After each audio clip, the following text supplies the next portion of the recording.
गर्मियों की छुट्टियाँ और आम का साथ, क्या दिन थे वो। और वो भी नानी के घर पर। मज़ा आ जाता था जब हमें गर्मियों की छुट्टी में नानी के घर जाने का मौका मिलता था। ऐसे तो नानी और दादी का घर एक ही शहर में था, पर बहुत कम रहने का मौका मिलता था। बस सबसे मिलकर दादी के घर वापस लौट आओ। पर गर्मियों की छुट्टी में नानी के यहाँ रहने का मौका मिल ही जाता। कितना मज़ा आता था वहाँ, क्या दिन थे वो। सुबह से शाम सिर्फ आम खाने को मिलता था, वो भी अपने पेड़ के ताज़े अच्छे अच्छे आम, क्योंकि नाना जी का खुद अपना आम का बागान था। और आज मुझे एक आम खाने के लिए भी तरसना पड़ता है। ये सब याद करते करते राशि की आंखें भर आती है। अपने साड़ी के पल्लू से भीगी आंखों को पोंछ ही रही थी कि तभी कमला जी की आवाज़ आती है। अरे राशि, कहाँ मर गई? कब से आवाज़ें लगा रही हूँ। कमला जी की तेज आवाज़ से रश्मि की तंद्रा टूटती है और वो हल्के रूते गले से जी अम्मा जी आई कहकर रसोई से अपने साड़ी के पल्लू को कमर में खोसते हुए जाती है और कहती है, क्या हुआ मम्मी जी? क्या हुआ क्या? अरे कब से कह रही हूँ ज्योति और स्वाति को अच्छे वाले आम काट कर दे। कब से मेरी दोनों बेटियाँ आम का इंतज़ार कर रही हैं और तू है कि अपनी दुनिया में खोई हुई है। अब ऐसे मेरे माथे पर खरी मत रह, जा जल्दी से अच्छे पके पके आम देखकर काट कर ला, वरना एक बार खाने से उठ गई तो ये नहीं खाएंगी फिर। जी मम्मी जी कहकर उदास मन से राशि रसोई में जाती है और अच्छे अच्छे 2 आम काट कर लाती है और ज्योति और स्वाति के पास रख देती है।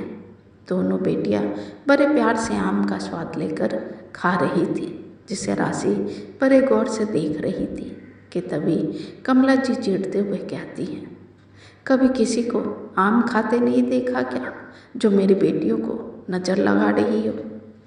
अब यहीं खड़ी रहेगी या अंदर जाकर रसोई के काम निपटाएगी भी।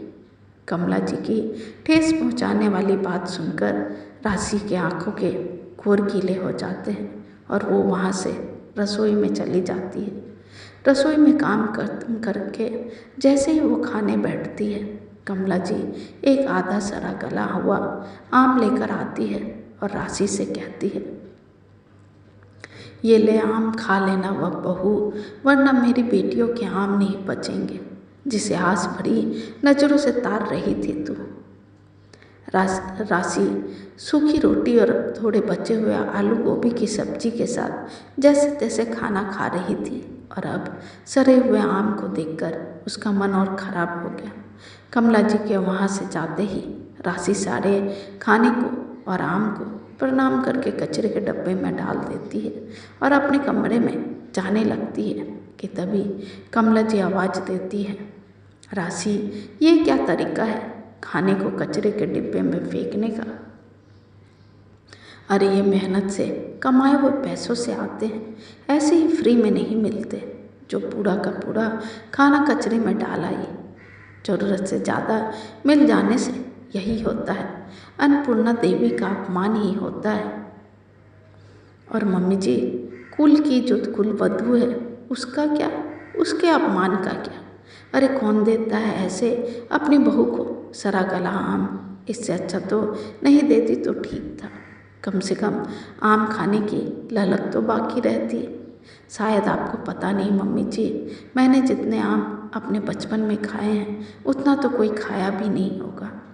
मम्मी जी, आम बहुत बड़ी चीज़ नहीं होती, पर प्यार से दिया हुआ खराब चीज़ की भी अहमियत को बढ़ा देता है। अरे बेटियों के अच्छे अच्छे आम और जो घर की परंपरा और कुल का मान बढ़ाने वाली है, उसके लिए सड़े गले आम, जो दिन भर चरखी की तरह पूरे घर का काम करती है, उसके लिए अपमान, वो भी नौकरानी से भी बदतर। खैर जाने दीजिए, आपको बोलने से क्या फ़ायदा जिसे किसी भी चीज़ से संतुष्टि ना हो। तभी दरवाजे पे दस्तक होती है और कोई आदमी 2 भरी हुई आम की बोरियां लेकर खड़ा था। कमला जी उसके पास जाकर पूछती हैं, कौन हो आप? और इस बोरी में क्या है? जी नमस्ते, मैं राशि बिटिया के मायके से आया हूँ। बिटिया की नानी जी ने ये अपने बागान के कुछ आम अपनी नातिन के लिए भिजवाए हैं। बिटिया को बचपन से आम बहुत पसंद है ना, इसलिए कृपया उन्हें दे दे। वो आदमी आम की दोनों बोरियां रख के चला जाता है और कमला जी उन बोरियों में भरे आम को देखकर परेशान हो जाती है।